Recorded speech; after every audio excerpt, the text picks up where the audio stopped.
Welcome back to Anime Lockdown, returning champion, opening up the show. They say if you're not closing, you better be opening.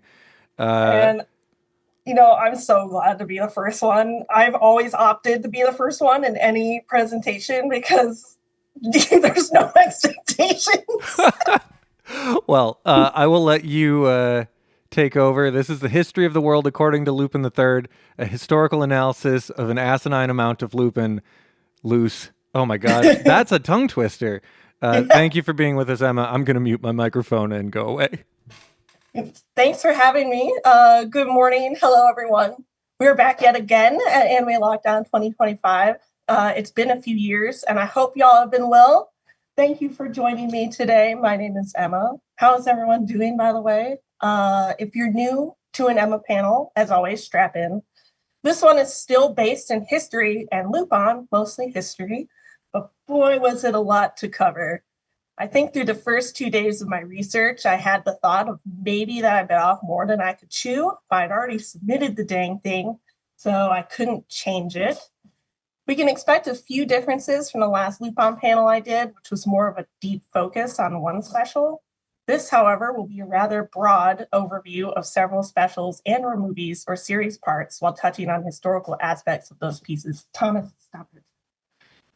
It's a lot, so do not come for me if I left something out, either Lupin-wise or history-wise. I am beyond excited to talk about Lupin and history once again, and tickled by the fact that my parents are yet again watching me use my piece of paper for this. I'll leave some time, hopefully at the end, for questions, so let's now chat.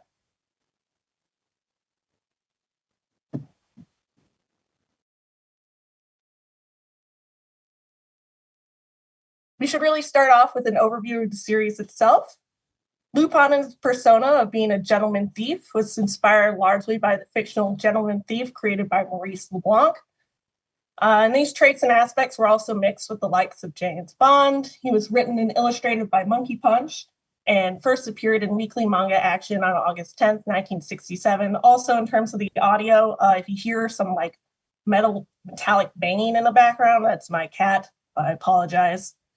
He cannot be controlled. As you're likely unsurprised by, the manga was met with several copyright issues. Monkey Punch did not ask permission to use the Arsene Lupin name, and at the time, Japan did not enforce trade copyrights. By the time LeBlanc's estate launched legal action in Japan, the name was considered to have entered into common use. However, this was not the case in North America and Europe, and several foreign releases of Lupin III media dropped the Lupin III title, and the character himself was renamed to Rupin or Wolf, but without the E, unfortunately. And however, every pro needs a team going into their escapades. So joining Lupin is Daisuke Jigen, an ace marksman, Goemon Ishikawa, a master swordsman, Fujiko Mine, the mysterious femme fatale, and the one trying to destroy the fun is Inspector Koichi Zenigata. This manga created a lasting impression with several manga, 6 animated television series, 2 separate spin-off series, 2 versions of a pilot film, 12 animated theatrical films, 27 animated TV specials, 5 OVAs, 1 ONA, 2 musicals, 3 live-action films, so many CDs and soundtracks, several video games, and even a theme park attractions, notably the attraction at Universal Studios Japan in 2019. Most recently, you can catch them in the final ONA of the Koike Lupin III series, Zenigata and the Two Lupins, as well as the theatrical release, Mortal Bloodline. We're going to go into our first special to talk about. Oh boy. Siberia with Love, released on July 24th, 1992. This is the 4th Lupin special and is directed and written by Osamu Dezaki. Ultimate Thief Lupin III has a new target, the lost gold of the Romanov dynasty. With the help of a mysterious blonde named Judy Scott, Lupin discovers the treasure hidden in Texas at the Bank of Liberty. His partners Jigen and Fujiko lend a hand in harvesting the gold, but a few snags happen along the way. Not only does the New York Mafia own the gold, but Rasputin, the telepathic descendant of the mad monk Rasputin, wants it for himself. With Rasputin manipulating the world's leaders and even a certain samurai, the stage is set for a battle over the Romanovs' golden legacy. I got the synopsis from the Lupin Wikipedia, admittedly, and trust me when I say that that is the best summary of this one. There's a lot touching upon the theory of Anastasia having made it out alive, but also the theory that the whole family made it out. Considering that this came out in 1992, that isn't surprising when the entire Romanov family was missing for decades, until 1991 for most of them, which we'll discuss in the next slide. And thankfully, the historical references this special touches on is far more interesting than the special itself.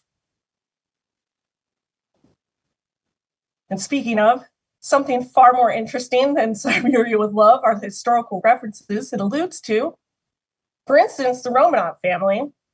The Romanovs are the last imperial dynasty of Russia from 1613 until the Russian Revolution in February 1917. There was no pattern of succession until 1797. They had generally followed the custom of passing the throne to the eldest son or the closest senior male relative. This was ultimately changed in April 1797 when Paul I changed the succession law and established a definitive order of succession. This definitive order leads us to Nicholas II and his wife Alexandra, who eventually bore 5 children: Olga, Tatiana, Anastasia, Maria, and Alexei, who was the heir to the throne. He was also very sick, as his mother was a carrier of hemophilia, which he had. Fast forward to the 1900s. In 1904 and 1905, Russia faced a humiliating defeat in the Russo-Japanese War, thus ending Russia's quest to take over Asia as a whole. What resulted in this was the stirring of domestic unrest. The general public was really starting to not favor the monarchy, seeing Nicholas II as a rather incompetent leader. Nicholas II then introduced the October Manifesto, which transformed Russia from an unlimited autocracy into a constitutional monarchy. This, alongside several other reactionary policies passed by Nicholas, caused a further deep spread of dissatisfaction amongst the poor nobility. Because of all these changes, and in the aftermath of the aforementioned war with Japan, the Russian army was definitely not quite up to snuff to fight in a major war. However, this still does not stop them from fighting in the Great War, or World War I, as is more commonly known today.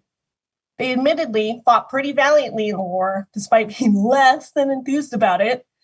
They also did not trust their government enough to actually be competent, thus crippling any organization of necessary supplies or forces. It led to massive casualties on the home front.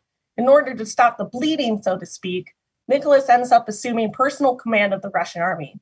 However, remember earlier I said that he wasn't great at being a leader of, well, anything. Historians really like to say that Nicholas II was really just in the wrong place at the wrong time. This results in his wife Alexandra taking control of things back home, primarily in Petrograd, renamed from St. Petersburg at the start of the war. Alexandra, however, was being heavily influenced by this guy, self-proclaimed holy man Grigory Rasputin. His hold over her was not so much that he was a mystifying lover of the Russian queen, but rather that he proclaimed to be able to heal her son. Alexei had that disorder we mentioned earlier, after all. So we've got a storm of storms brewing, massive casualties, growing economic hardship, and also Alexandra and Rasputin combining their efforts to expanding their influence over the Russian Empire. This was causing so much unrest within the public, along with the growing idea that the government was in incompetent hands.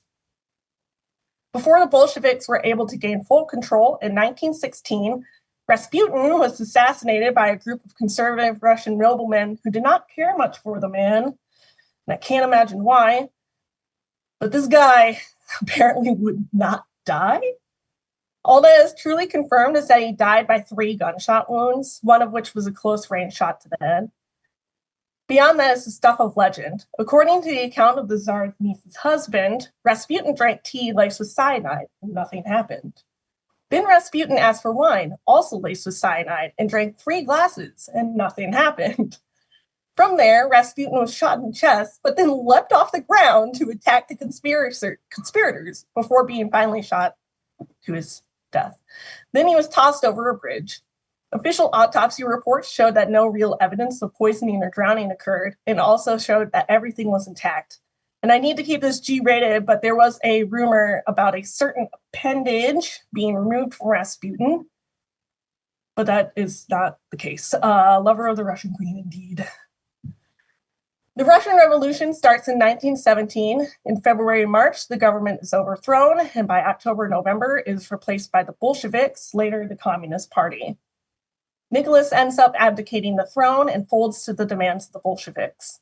The family was then kept as prisoners and kept under house arrest in 3 different locations. The last one was the Ipatiev house, called the House of Special Purpose.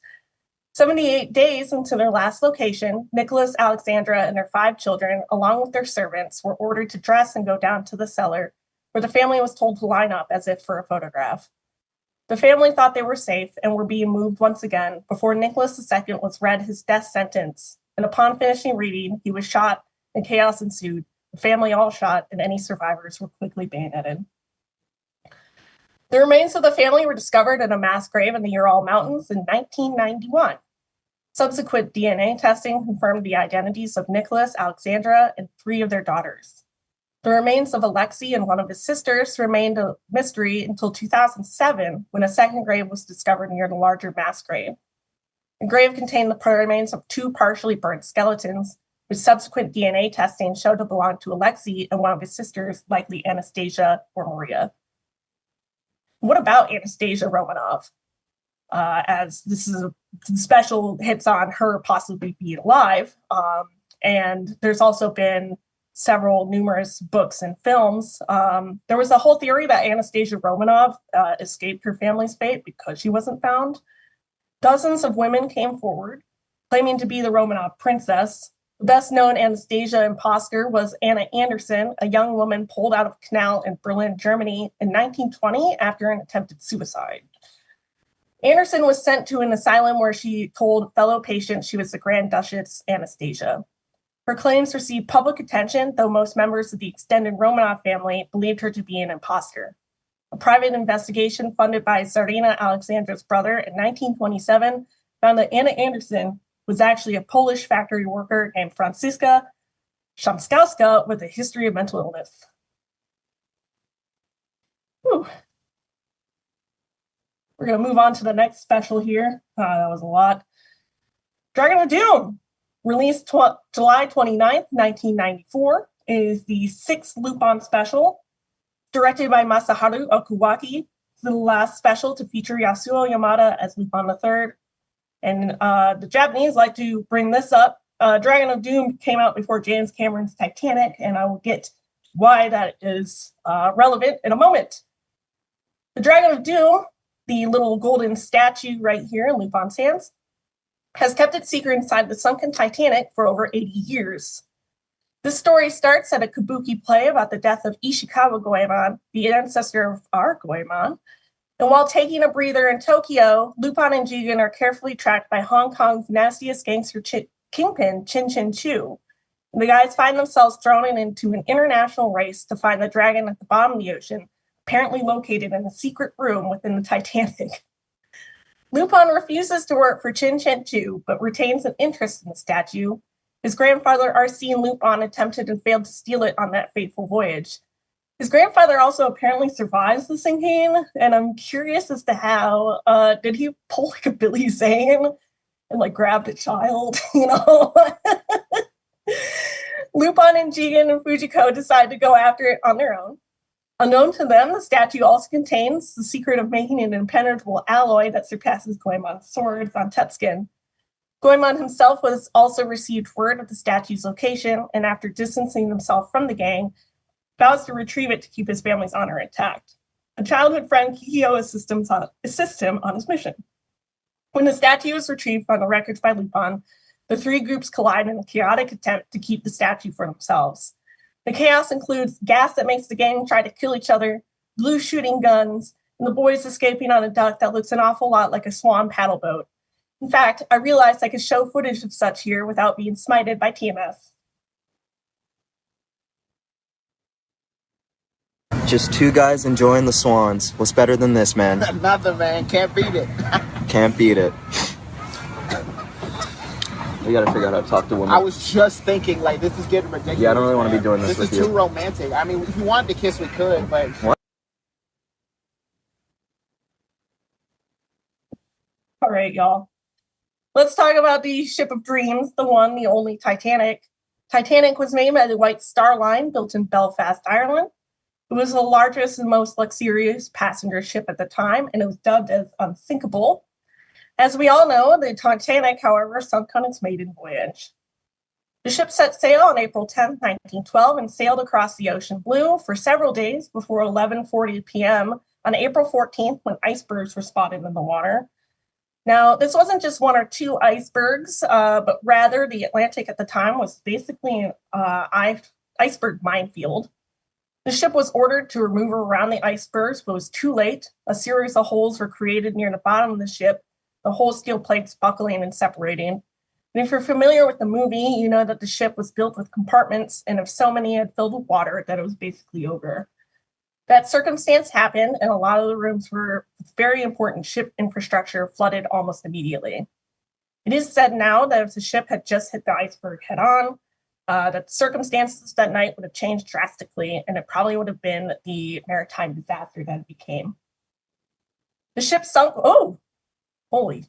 The ship sunk within hours, and there were many instances of ships in surrounding areas either mistaking how far they were, misunderstanding the Morse code operator, misregistering SOS fireworks, or in the case of the Carpathia, the ship that ended up rescuing many of the passengers, they had to navigate through an aforementioned iceberg minefield at a quick enough speed to be able to render assistance.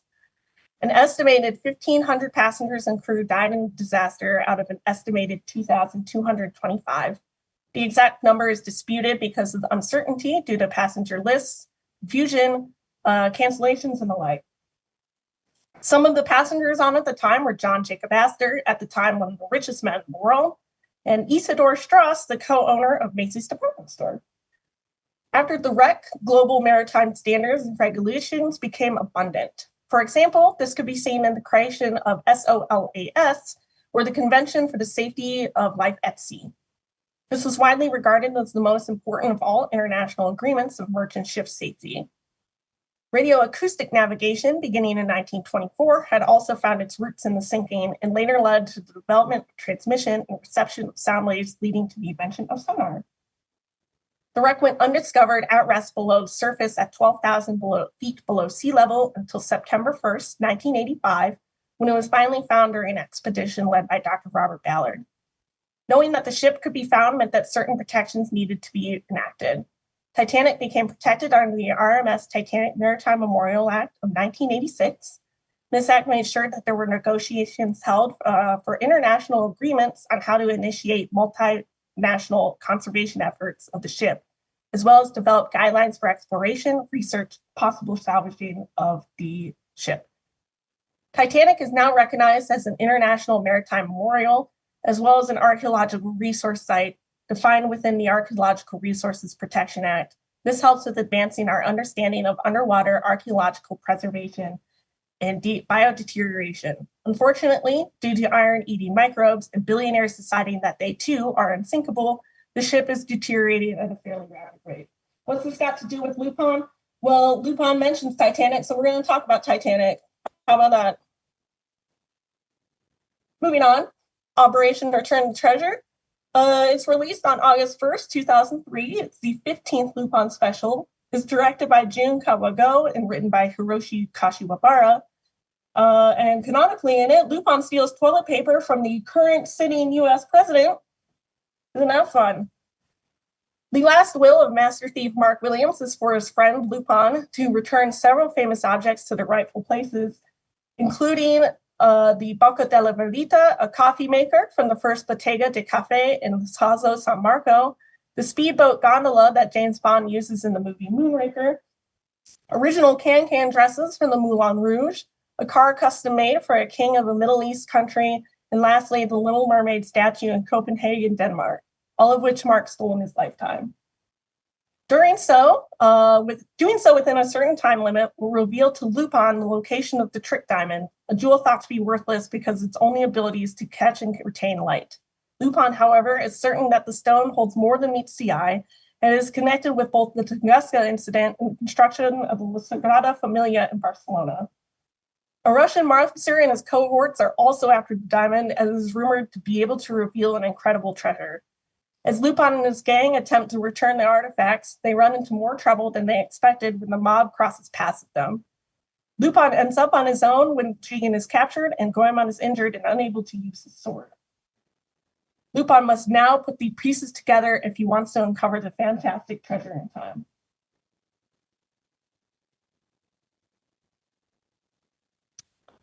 Return the Treasure is evidently chock full of historical references, so it's actually hard to narrow down which ones to speak about. So we'll start with the origins of the trick diamond, the center of the story, which is rumored to have been created in the aftermath of a little something something called the Tunguska event. In the morning of June 30th, 1908, an enormous explosion between 3 to 50 megatons occurred in remote Russia, Siberia. To emphasize how large of an explosion this was, the energy that was created from this was 1,000 times greater than that of the atomic bomb dropped on Hiroshima. This was the largest impact event in recorded history and continues to be so. Not only did it register at seismic stations in Germany and Denmark, it was even picked up on airwaves as far as Washington, D.C. Night skies were aglow in Europe and Asia for days after.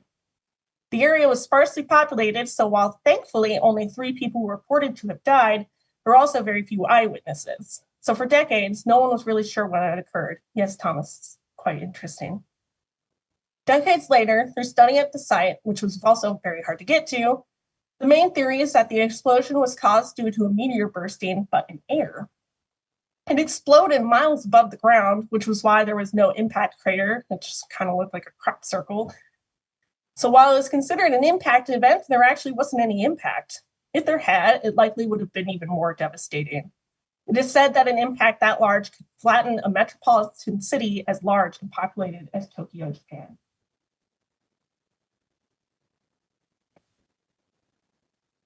Moving on to the can-can dresses, it's one of the many things returned in Operation Return the Treasure. Ones that were used, the Moulin Rouge. The can-can is high-energy music hall dance that was popular in the 1840s and continues to this day in modern-day French cabaret. The dance was originally done with couples, but is now more famously done with women in a chorus line. The dance was considered scandalous in the 19th century. Women often wore open-crotch underwear called pantalettes, and the high kicks were intentional.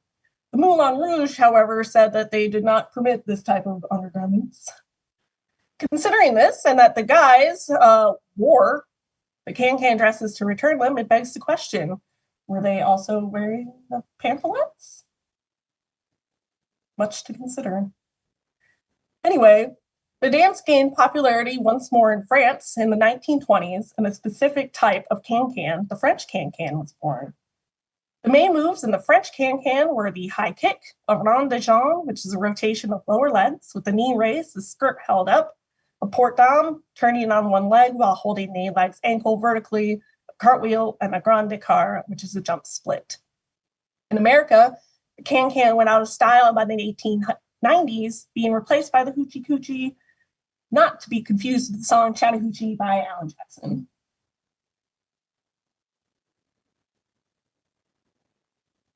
Finally, the special concludes at the Sagrada Familia, a church under construction in Barcelona, Spain.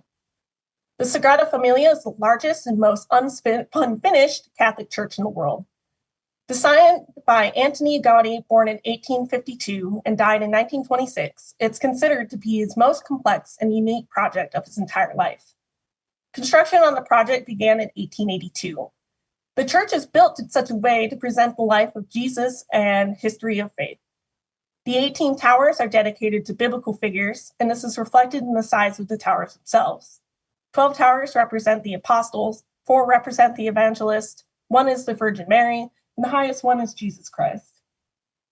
Construction on the first bell tower of the Nativity facade began November 30th, 1925, and finished in 1930. Unfortunately, Gaudí himself didn't live long enough to see this completion, as he died June 10, 1926, when he was tragically run over by a tram. Construction on this structure has admittedly been very slow, partly due to it being funded by private donors and being interrupted by world occurrences such as the Spanish Civil War, and was halted again in 2020 during the pandemic. There are hopes for construction to be finished by 2026, the 100-year anniversary of Gaudí's passing. When it is finished, the Sagrada Familia will be the highest building in Barcelona, and the highest church in the world at 172 meters, or 565 feet. The Sagrada Familia was declared a UNESCO World Heritage Site in 2005 and was later declared a basilica in November 2010 by Pope Benedict XVI. Isn't that so pretty? the Catholics really, they go off on architecture. Oh boy. This is kind of where it goes off the rails here. Angel Tactics is the next special to talk about. Released on July 22nd, 2005, it is the 16th Lupin special. Directed by Shigeyuki Maya, written by Atsushi Maekawa, and is the last of Lupin specials to be released on VHS. Love all the love for Angel Tactics. I'm changing the script on it, by the way. Area 51, the famous American military base, contains one of the most protected items in the world, a secret wrapped in mystery locked up in enigma. In the center of all is an unknown metallic sphere, perhaps alien, called the Original Metal, resulting from the Roswell incident of 1947. Speaking of, here we go. It's 1947. World War II has ended, and I guess people were bored. There has to be an explanation for why there are over 300 UFO sightings in the latter half of 1947 alone. The biggest one, so to speak, started in June 1947 when a crash occurs on Foster Ranch outside of Roswell, New Mexico. Farmer Mac Brazel goes to the crash site on July 4th to pick up the debris, and then on July 7th, Brazel takes some of the debris that he found to George Wilcox, a local sheriff, who then contacts Butch Blanchard of the U.S. Air Force, who then contacts his superior, General Roger Ramey, who orders intelligence officer Major Jesse Marcel to assess the crash site. Marcel then reports his findings to Blanchard, who then reports to Lieutenant Walter Hope, a public information officer, to release a press release, which I'm sure will go over swimmingly after that giant game of military telephone. It's here where the term flying saucer was put into the cultural zeitgeist for the first time, and the Roswell Daily Record newspaper reports this on the front page soon thereafter, but also offers no specific details of a flying disc. The same day of the newspaper release, however, the Air Force changes their story, and General Ramey orders the debris to be delivered to him in Texas for personal inspection, where the debris is later identified as the pieces of a weather balloon. Flash forward to the next day, July 9th, Roswell Daily News runs an additional story that the rancher, Mac Brazel, who informed about the saucer, was sorry that he said anything about it at all. He corroborates the weather balloon theory, and this is all forgotten about until about 1978. Belief in the UFOs in the 1970s became even further widespread during this time. This is largely due in part to JFK's assassination and Watergate, and people were becoming more and more suspicious of government cover-ups. There was also increasing wonder behind Area 51, where experimental aircraft is tested. In 1978 specifically, UFO researcher Stanton Friedman interviews Jesse Marcel, who did not believe it was a weather balloon, saying that the material was unlike anything he had seen on Earth, and he was very much up to snuff about earthly technologies and flight materials. Apparently, the metal that they recovered at Roswell was thin and light, but could not be dented by sledgehammers. Friedman takes this information and interviews more witnesses, civilians and military alike, concluding that there was a massive cover-up that he dubbed as a sort of quote-unquote cosmic Watergate, and this is just kind of left in the air on its own until 1994, the year where the government releases a report that there was in fact a cover-up, but it was not for aliens, you guys, but a top secret military operation, which I guess is better? I don't know. This 1994 report states that the remains that were found on Foster Ranch were that of a weather balloon, but it was a weather balloon that was part of Project Mogul, a covert military operation conceived by Dr. Maurice Ewing. Weather balloons were launched to detect any Soviet nuclear tests at the start of the Cold War. Balloons were tested all over the United States, including over New Mexico in 1947. So weather balloon, but a special military weather balloon. Got it. But wait, there's more. In February 1994, the General Accounting Office of Congress was requested to locate all government records relating to Roswell to determine if said records were handled properly. This report was published by the U.S. Air Force in 1995, titled The Roswell Report, Fact versus Fiction in the New Mexico Desert. This audit supported the theory that the debris in 1947 was that of a weather balloon, that was indeed used in Project Mogul with no evidence of alien buffoonery. This is followed up by yet another report released by the Air Force in 1997, which at this point kind of feels a little like overkill, called the Roswell Report, Case Closed, which apparently addresses the alien bodies that were found amongst the debris. The Air Force claims that these were crash test dummies that were being used from air accident simulations from the 1950s, which doesn't really align with 1947, but another higher up in the Air Force said that timelines get blurry. Boy, do they ever. It was also found that during the audit in 1994, that records from January 1947 to October 1947 had been destroyed by not some nondescript party. And I'm sure that was nothing. I'm sure that didn't further bolster the theory that the government covered up the existence of aliens at the Roswell incident. Most of this theory comes from countless interviews of hundreds of people who were apparently eyewitnesses. So for that, please check out Witness to Roswell by Thomas J. Carey and Donald R. Schmidt, because a lot of this is hearsay and I couldn't be possibly covered at all. There were several witnesses saying that there were alien bodies, short in stature, around 4 feet tall, so Emma-sized, with large heads, large eyes, and a mouth as a slit, so Emma in appearance, as well as the discovery of a strange, mysterious material dubbed the memory metal. It's the original metal. Oh my God. This metal was supposedly smooth, weightless, thin, and could not be cut, scratched, or burned, but could be temporarily manipulated like it was some sort of extraterrestrial silly putty. It's been later determined that this metal piece has been chemically analyzed, has been found to be a magnesium alloy with bismuth, and that was made on Earth and it was engineered, like a weather balloon or an alien. Who knows? It's probably not the best to explore it at this point any further, but the Air Force is probably going to come out with another report being like, hey guys, we messed up. Time will tell. We're going to switch it up a little bit here from the specials and go to an interesting one. It's called In Search of the Queen's Necklace. It's the 2015 musical performed by the Takarazuka Review. It is directed and written by Koyanagi Naiko. Lupin and the gang try to steal a necklace that once belonged to Marie Antoinette, but when Lupin touches the necklaces, they all travel back in time to 18th century France. We're so back. We're so back, baby.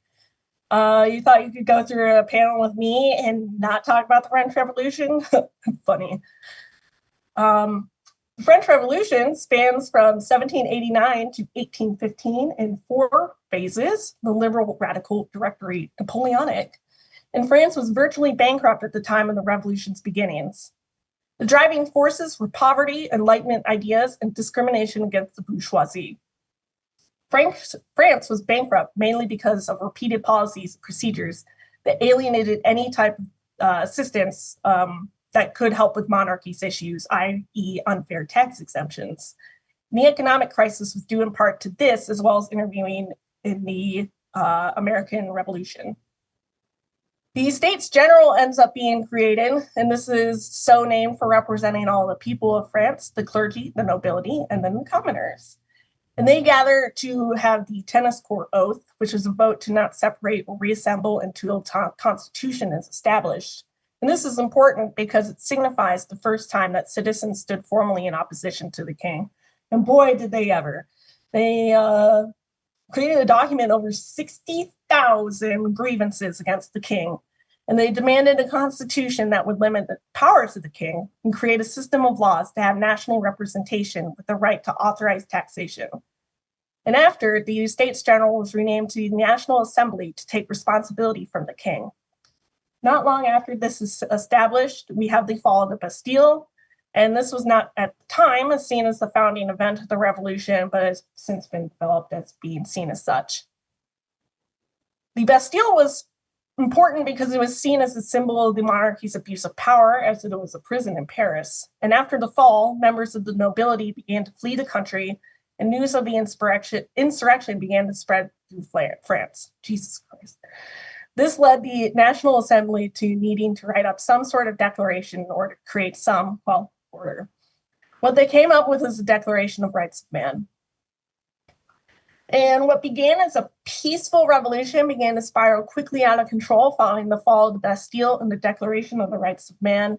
And we have some pretty significant events happening after the decree banning closed religious orders and attacks on salt. In August 1792, King Louis XVI is imprisoned after failing to escape to leave the country and is condemned to death in January 1793. In April 1793, the Committee of Public Safety is created. In 1793 of September, the Reign of Terror begins. In October of 1793, Queen Marie Antoinette is condemned to death. I see where Emma goes, a mention of the guillotine is bound to follow. Unfortunately, we're not going to go to the Reign of Terror. I wish we would. We're going to talk a little bit more about Queen Marie Antoinette since she's the primary focus of this musical. Marie Antoinette was only 14 years old when she was sent to marry King Louis XVI, who was only 15 at the time. This marriage was arranged as a diplomatic alliance between Austria and France. Life with the king was not initially romantic at first. The two were very young, and it was an arranged marriage. They were both shy and inexperienced, and the marriage wasn't consummated until about 7 years later. Something interesting about the queen was that she bathed daily. And this was unusual for France and for the time, as apparently over a span of 26 years, the king had only bathed 43 times. So let that sink in. This is important to note because after opinion began to sour on the queen, they slandered her for a number of things, including her bathing habits. There's no real proof that Queen Marie Antoinette was unfaithful to the king, but intimate letters between her and Swedish Count Axel von Fersen have been found, and these letters are a cause for debate amongst many historians on how deep their relationship actually went. Despite this information, Marie Antoinette bore 4 children in her marriage to the king. Only one lived to adulthood. And she was a devoted and caring mother with an obvious affection for her children and also adopted several children. So what of that necklace that is involved in this musical?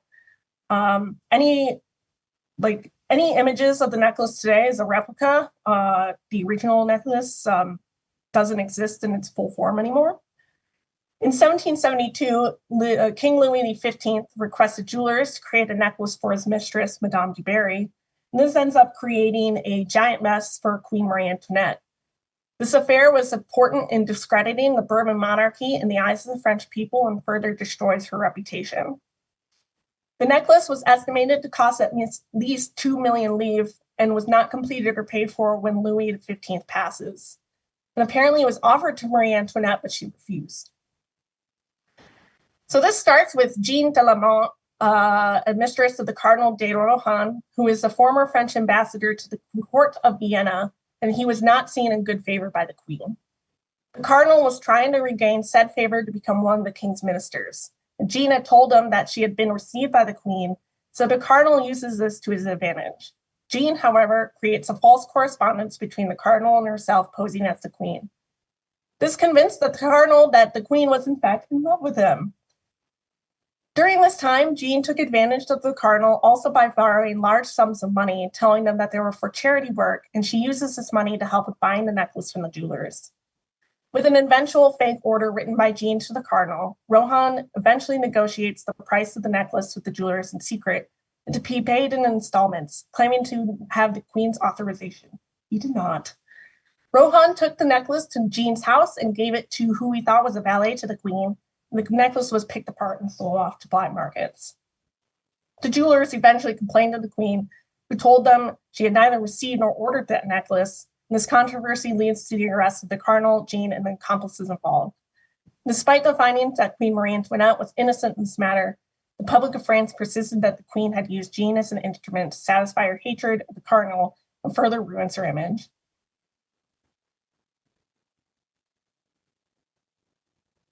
Also, a little bit different, we're going to talk about one of the series parts, one of the spin-offs. Lupin Zero is released December 16, 2022 and runs to January 13, 2023. It's directed by Daisuke Sako. It's a series loosely based on the Confession series from the original manga. How did this young boy become notorious gentleman thief Lupin III? It is loosely based, like I said, on the original manga, and it lifts the veil cast by Lupin III's humble beginnings. Set during the era in which the original series was first published, The anime depicts young Lupin III running around the streets of 1960s Japan during the country's economic boom. And I really want to focus on episode 4, Playing the Whiskey Pipe, in which Lupin is unable to go out, but so he decides to come up with an ingenious idea. Let's build a hideout at the school.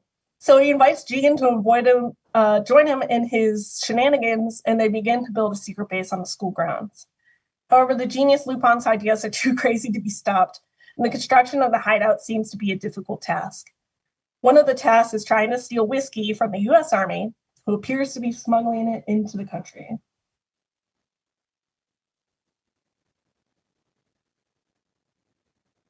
So speaking of post-World War II Japan, after World War II, the United States had led the Allies through sort of an occupational rehabilitation of Japan.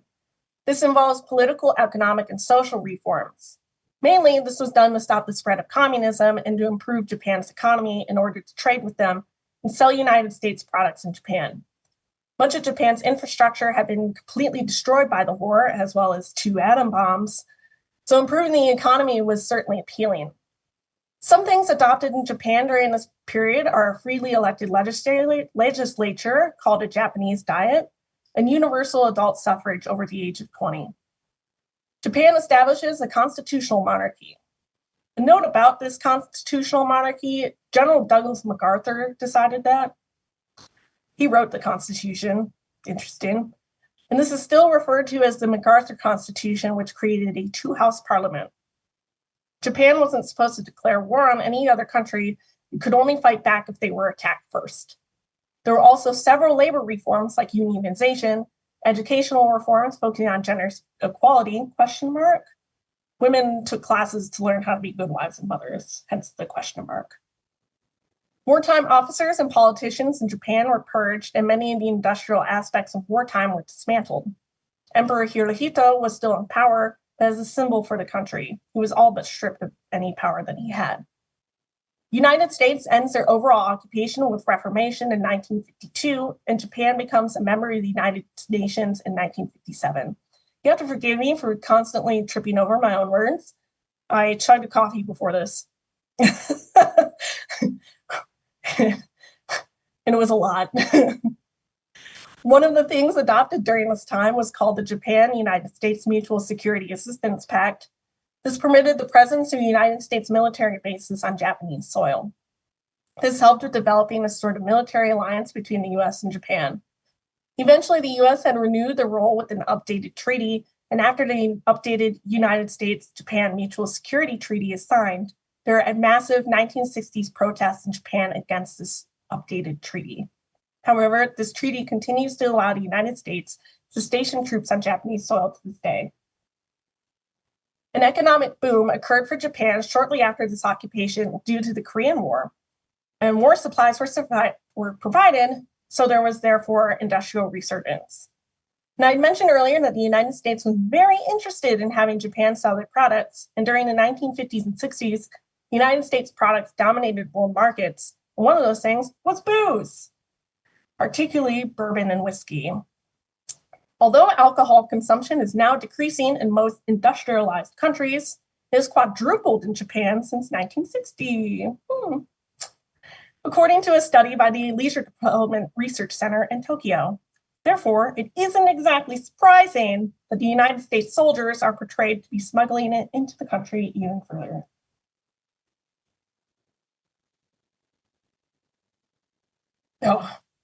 Oh, yes. We're going to talk about a banger here. Zenigata and the Two Lupins. It's released June 20th, 2025. So just this year. Directed by Takashi Koike, written by Yuya Takahashi. It's part of Lupin the Third universe. And a straight up banger, 10 out of 10, no notes. While visiting the Soviet Union, Inspector Zenigata is caught up in a terrorist bombing. In the aftermath, he catches a glimpse of the bomber, Lupin III. But when he manages to confront the famous thief, he quickly deduces that the bomber is a second fake Lupin III.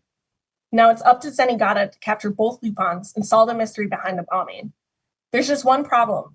The Soviet secret police are far more interested in killing anyone's Lupin's face rather than capturing them, especially as they immediately start tracking Lupin after the bombing. Zenigata is not in Interpol at this point, and after the airport bombing, confronts Lupin on the train while trying to get to the capital. There's 7 days before the United States of Arca and Soviet Union are meeting to sign a disarmament treaty, which is good timing too, because there's a lot of things blowing up in this one. Buildings, cars, humans even. Lots of people blowing up. A parade is being held to celebrate the signing of the disarmament, and you clearly see both figures at play politically. Brolin, questionably a hybrid of Stalin and Khrushchev, and the President of the United States of Arca, Dwight W. Saxon, who could be a mix of Eisenhower, Nixon, Kennedy, and maybe even Lyndon B. Johnson. Who knows? More things get blown up. A snowman full of nails blows a dude to bits. It's a banger. This O&A appears to be likely set during the time of the Bay of Pigs and Cuban Missile Crisis, so in 1960s Cold War era.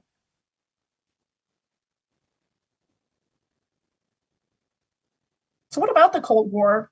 What exactly is the Cold War? The Cold War is a state of high, intense conflict between nations that does not involve direct military action, but is usually defined through political and economic acts and also involves proxy wars. After World War II, initially the United States and the Soviet Union were allies, as seen in the photograph with Winston Churchill during the Potsdam Conference. The Soviet Union was given control of Eastern Europe, while the other allies had the western parts. An Iron Curtain, coined by Winston Churchill, eventually takes the reins, and the relationship between the Soviet Union and the United States begins to deteriorate. Thus begins the war, quote unquote, between the Soviet Union and the United States. Berlin in particular was split into two, West Berlin and East Berlin. West Berlin was occupied by the States, whereas East Berlin was run by the Soviet Union. At first, East Berliners could easily navigate into West Berlin. This was particularly a problem for the Soviet Union, partly because there were stark economic differences between the two, especially in 1947 when the Marshall Plan was enacted. This was essentially known as the New Deal, but for Europe.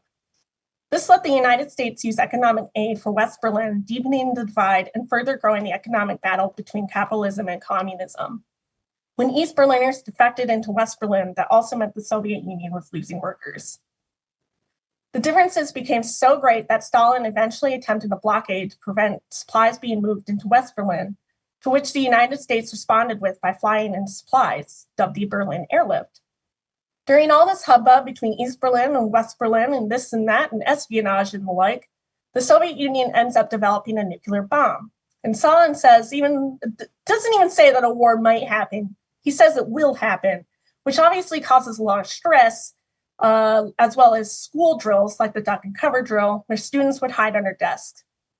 And they find sort of an allyship with neighboring China, which after a civil war since 1927 had since become communist. This was not very well for President Truman, who was a really big fan of containment, which sounds exactly how you might think, just trying to contain communism to its areas. Korea is split in half around 1953 during the Korean War, which my grandfather actually fought in, fun fact, and Stalin ends up dying the same year. He imprisoned all the doctors that could actually adequately treat him, and all the remaining doctors were too terrified to do so. Therefore, Nikita Khrushchev takes the lead, and to stop the defectors of East Berliners into West Berlin, the Berlin Wall is constructed to split the two areas, and this becomes a symbol of the Cold War. I should specify that the Cold War was primarily just a massive ego contest between the United States and the Soviet Union. When you look at it, it's really two superpowers flaunting how much of a superpower they are, and that they are much more than the other one. The United States, for instance, had an edge over the Soviet Union in espionage tech until Gary Powers was shot down, I guess. And the Soviet Union was ahead in the space race when they launched the first satellite, dubbed Sputnik. Now, the space race ended up shifting drastically to the US once they put humans on the moon, as it would. The United States was so petrified of communism that you basically had one dude, Senator Joseph McCarthy, dictating just how far that paranoia should go by infiltrating Hollywood in daily life. Many writers, actors, artists, etc. were blacklisted and their careers damaged by the rise of McCarthyism and the Red Scare, which was defined by a deep fear of communism. If people were suspected as being against the US and capitalism as a whole, it ended up impacting their lives in a great deal. Some even lost their lives when their husband was convicted of providing secrets to the USSR. The threat of nuclear warfare was almost constantly looming during the Cold War, and this was definitely felt during the 1962 Cuban Missile Crisis in the Bay of Pigs.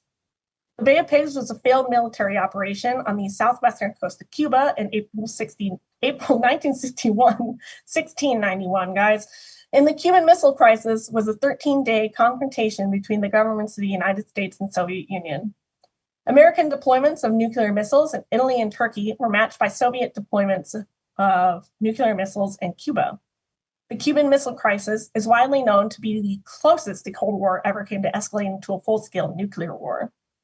It ended with an agreement between Kennedy and Khrushchev stating that the Soviets would dismantle their weapons in Cuba, and in exchange, the US would make a public declaration and agree to not invade Cuba, but also secretly agree to dismantle their weapons station in Turkey. And we're going into our final title to speak about, Lupin III the First. It was released December 6, 2019. It's the sixth Lupin animated theatrical film. It is directed and written by Takashi Yamazaki, who also won an Academy Award for Godzilla -1, and is the first fully CGI animated film of the series. Lupin III teams up with a woman named Leticia to steal the Bresson diary, a treasure that even the first generation Lupin could not steal. And I wonder who the antagonist of this one will be. Yeah, I wonder which historical figure we're going to talk about for this one. We're talking about Nazis. And I really hope we can. And that Twitch will be okay with this. What's a Lupin story without these guys? Am I right? The Nazis are so often used in Lupin as the main antagonist, and they are, as written by my dear friend Guillaume in an article for Lupin Central, usually depicted as delusional nutjobs desperately looking for a victory, especially in part 2, but you can definitely argue this for the first as well. I gotta be honest with you, I'm not gonna spend too much time focusing on the rise of the Nazi Party in the height of the Second World War. Not only is this information pretty well known at this point, or so I should hope, considering the current global state of affairs, it's a little unsettling. Anyway, following World War I, Germany faces several significant and severe economic setbacks due to reparation payments that were required under the Treaty of Versailles. Hyperinflation led to rising costs and food shortages, which eventually lead to chaos. And in 1920, the National Socialist German Workers' Party, or the Nazi Party, was founded, and their platform rejected the treaty in undesirables. The Great Depression, beginning in 1929 until the 1930s, only furthered the economic strife not only in Germany, but throughout the globe. Hitler was appointed Chancellor of Germany after rising to power within the Nazi Party in 1933, and the party subsequently began to eliminate political opposition. In 1934, Hitler was named the Führer, or leader.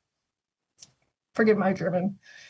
The government under the Chancellor more so operated as factions in order to amass power, and they seemed to do so with ease. Nazi propaganda fostered a cult-like mentality surrounding Hitler and attempts to influence public opinion, and the government took over control of education, arts, and labor. And as I'm sure we are all aware of, they also implemented several racial policies that were central to the regime in order to rid the country of undesirables, resulting in the Holocaust. At the height of the Third Reich, so around 1940 to 1942, German rule extended to the Baltics, Belarus, Ukraine, Denmark, the Netherlands, Belgium, and even into parts of France. Germany really wasn't feeling the impacts of the war until about 1942, when the Allies steadily grew their bombing attacks on Germany and effectively cut Hitler off from the empire that he once held. And things quickly fell from that point. Germany's defeat seemed imminent towards the end of 1943 when Mussolini was overthrown in Italy and the Russians began massive attacks into Eastern Europe. The war continuing at all past this point was primarily due to Hitler refusing to admit defeat and trying to drag down everyone with him instead of facing another Treaty of Versailles post-World War I. Eventually, the German front in Poland breaks in 1944, Rome is liberated on June 4th of this year, and the Allies landed on Normandy, now coined D-Day, on June 6, 1944. The Germans had lost more than 1 million men in the span of just 6 months by the end of 1944, and the Russians were quickly breaking in from the east. Hitler, however, chose to ignore this, gambling his last resources in an attempt to disrupt the Allies in the west. To no surprise, the Russians broke into Germany shortly thereafter, and the Allied forces broke through the Rhine up to the west. Hitler refuses to leave Berlin, lays blame on the Jews for the war, and ends his own life in his bunker along with his wife of several hours, Eva Braun, on April 30th, 1945. Upon the capture of several high-ranking German leaders, Allies insisted on the unconditional surrender signed on May 7, 1945, and the government of the German people was split among the Allies. And that should have been the end of it. It wasn't. You see, Hitler had ordered for his body, along with Eva Braun's, to be burned upon his death, and therefore few witnesses actually claimed to see his body shortly before the burning. And other than fragments of his teeth, nothing else was found in the burn pit. His death was entered on a presumption of such based on testimony, and his death certificate wasn't even issued until 1956, over 10 years later. It was such a great deal that even his estate got caught up in proceedings due to a lack of official death declaration.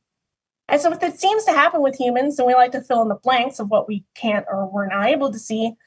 A few people did this more than the Russians in this case. The Soviet Union presented various ideas when it came to Hitler's fate, all politically motivated on their part, as it was supposed to motivate communist forces against fascism. On June 5th, 1945, the USSR claimed that the body had been examined and that Hitler had died via cyanide poisoning. Days later, on the 9th, they recant the statement, stating that they had not actually identified a body and that Hitler escaped.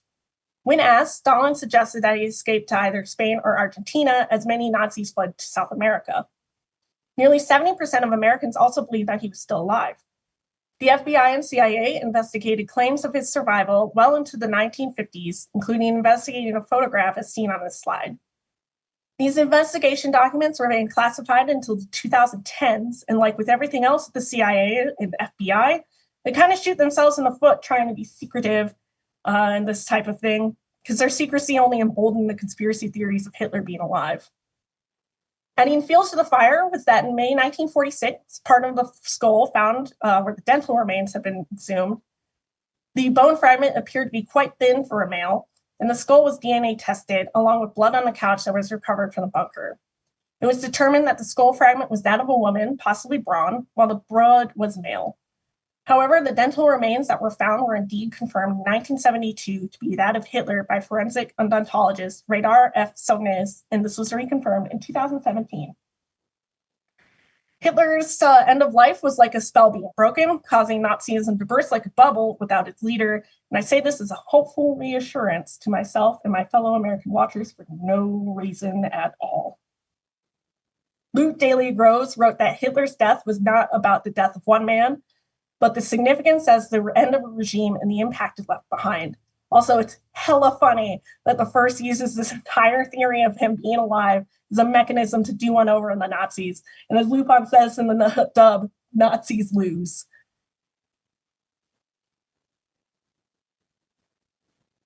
However, I'm joking about all of this. Everything we covered, everything was done by this guy. Everything was done by Mamo. The mystery of Mamo was back. I'm here to say it.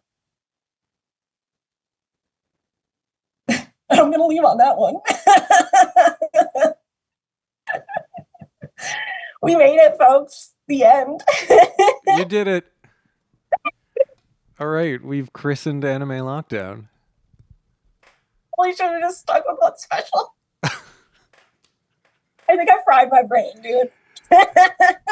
Well, thank you so much. I assume most people in the chat already follow you, but I'm going to leave this up for a few moments in case people want to screen cap it.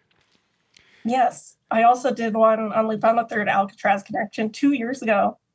Oh, yes, you did. More of a specific one. Yeah. I can't remember if that is in our archive, but I assume it is. I know that it is on YouTube. Okay. Yes. I've been getting a lot of questions throughout the weekend about the archive. Most of our past panels, including you've done 2 that I believe are in the archive. Yes. They are on our YouTube channel. So I don't know if it's as simple as youtube.com/anime lockdown, but if you look up Anime Lockdown, we should pop up. It's our logo. Yeah. With the masked emoji. Cool. Well, did you have anything else before we sign off, or?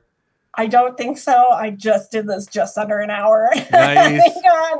Well, I just wanted to extend a thank you to everyone that looked over my stuff, as well as thank you to my parents for watching, as always. I hope I make them proud every single time I do this. Nice. Well, thank you so much, Emma. I'm sure Yeah, we thank you. will see you in the chat throughout the weekend. Yes. I got to figure out how to exit this call. I have it full screen on a monitor and I can't see the corner with the end screen. Okay. Thank you so much. We'll talk to you Yes. soon. Bye. Yep. Bye.